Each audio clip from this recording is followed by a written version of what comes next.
स्वागत है दोस्तों, कुरुक्षेत्र के मैदान में। यह वही स्थान है जहां महाभारत का महान युद्ध लड़ा गया था।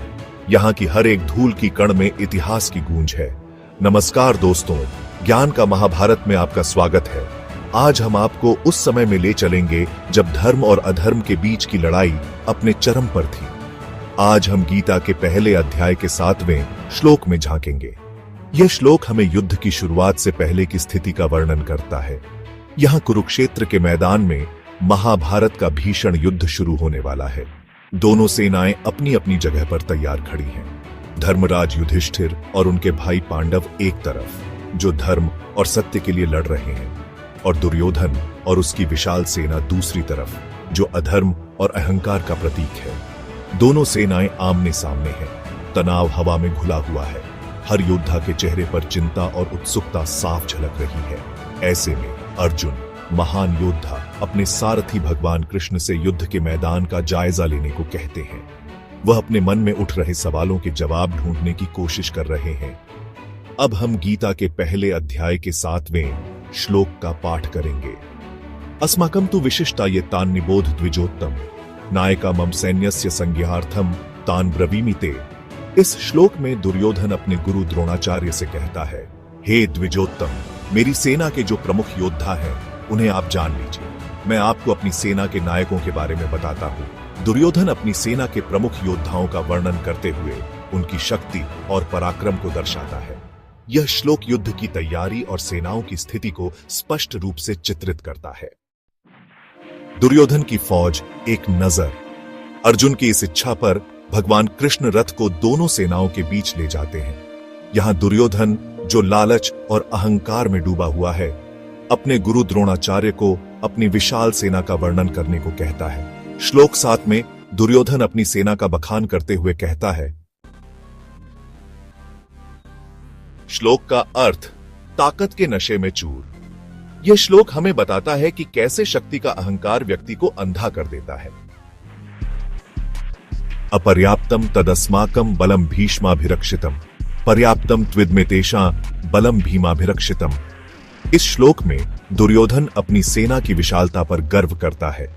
उसे अपनी सेना की ताकत पर इतना भरोसा है कि वह अपने विरोधियों को कमजोर समझने की भूल कर बैठता है। उसे अपनी ताकत पर इतना अहंकार है कि वो पांडवों को कमजोर समझ रहा है। दुर्योधन की यह सोच उसे युद्ध में अंधा कर देती है और वह अपने विरोधियों की क्षमता को नजरअंदाज कर देता है। वो अपने गुरु को अपनी सेना की ताकत दिखाते हुए युद्ध जीतने का भरोसा जताता है। लेकिन क्या केवल ताकत ही युद्ध में विजय दिला सकती है? लेकिन दोस्तों, क्या सिर्फ विशाल सेना होने से ही युद्ध जीता जा सकता है? क्या केवल बाहरी शक्ति ही सफलता की कुंजी है, या इसके पीछे और भी कुछ है? क्या सिर्फ ताकत से ही जीत हासिल की जा सकती है, या फिर बुद्धिमानी, धैर्य और सही रणनीति भी उतनी ही महत्वपूर्ण है? यह सोचने का विषय है। सबक, नेतृत्व और टीम वर्क। महाभारत के दर्पण में महाभारत हमें सिखाता है कि सिर्फ विशाल सेना या ताकत ही काफी नहीं होती। एक सशक्त नेतृत्व और टीम वर्क की भी उतनी ही आवश्यकता होती है। दुर्योधन के पास विशाल सेना तो थी, लेकिन उसके पास धर्म, नीति और सही नेतृत्व का अभाव था। उसकी सेना में एकता और समर्पण की कमी थी, जो अंततः उसकी हार का कारण बनी। दूसरी तरफ पांडवों के पास सच्चाई, धर्म और भगवान कृष्ण का साथ था, जो उन्हें सही मार्गदर्शन दे रहे थे। भगवान कृष्ण ने न केवल उन्हें रणनीति सिखाई, बल्कि उन्हें एकजुट भी रखा। आज के जीवन में यह सीख आज भी उतनी ही प्रासंगिक है। चाहे हम किसी भी क्षेत्र में हो, सही नेतृत्व और टीम वर्क की आवश्यकता हमेशा बनी रहती है। चाहे वो खेल का मैदान हो, परीक्षा भवन हो, या फिर जीवन का कोई भी क्षेत्र, सिर्फ प्रतिभा या संसाधन ही काफी नहीं होते। हमें एकजुट होकर काम करना होता है और एक दूसरे का साथ देना होता है। सफलता के लिए जरूरी है धैर्य, लगन, ईमानदारी और सबसे बढ़कर टीम भावना। जब हम एक टीम के रूप में काम करते हैं, तो हम बड़ी से बड़ी चुनौतियों का सामना कर सकते हैं। हमें दुर्योधन की गलती से सीखना चाहिए और हमेशा धर्म और नैतिकता के मार्ग पर चलना चाहिए। सही नेतृत्व और टीम वर्क के बिना हम अपने लक्ष्यों को प्राप्त नहीं कर सकते।